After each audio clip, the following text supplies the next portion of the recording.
విశాఖ విమానాశ్రయం మూసివేతను వ్యతిరేకిస్తూ సిపిఎం ఆధ్వర్యంలో ధర్నా నిర్వహించారు.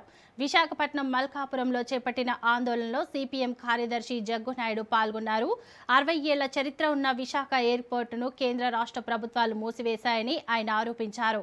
ఎయిర్పోర్టు మూసివేతతో విశాఖ నుంచి జాతీయ అంతర్జాతీయ విమాన సర్వీసులు నిలిచిపోయాయని అన్నారు.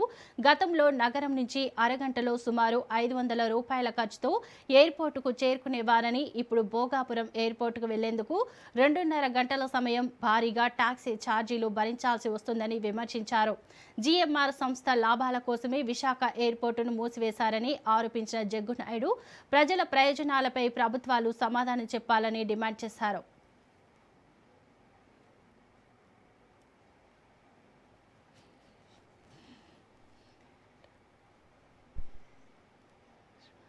విశాఖ ప్రజానీకానికి చీకటి రోజులు. 60 సంవత్సరాలు చరిత్ర కలిగిన వైజాగ్ ఎయిర్పోర్ట్ ని మోడీ చంద్రబాబు ప్రభుత్వాలు మూసివేశాయి. జాతీయ అంతర్జాతీయ సర్వీసులు విశాఖపట్నానికి నిలిచిపోయాయి. ఇది ప్రజల్ని మోసం చేయడం, ద్రోహం చేయడం తప్ప ఇంకోటి కాదని చెప్పని సిపిఎం పార్టీగా మేము చెప్పదలుచుకున్నాం.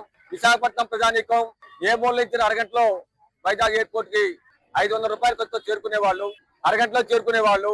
ఈ రోజు మల్కాపురం, గాజువాక, విశాఖపట్నం ప్రజానీకం భోగాపురం ఎయిర్పోర్ట్ వెళ్ళడం కోసం 2.5 గంటల సమయం కేటాయించాలి. 3,000 నుంచి 5,000 రూపాయల వరకు టాక్సీ ఛార్జీలు చెల్లించాలి.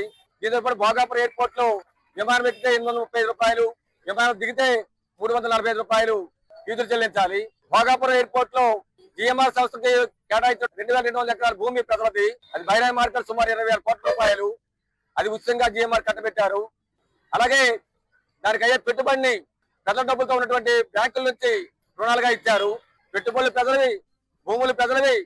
మొత్తం ఆ ఎయిర్పోర్ట్ నిర్మాణం అయ్యేటువంటి మొత్తం ఖర్చులంతటి కూడా బ్యాంకుల నుంచి వసూలు చేసే విధంగా రాష్ట్ర ప్రభుత్వం జీఎంఆర్ సంస్థకి ఒప్పందం చేసింది.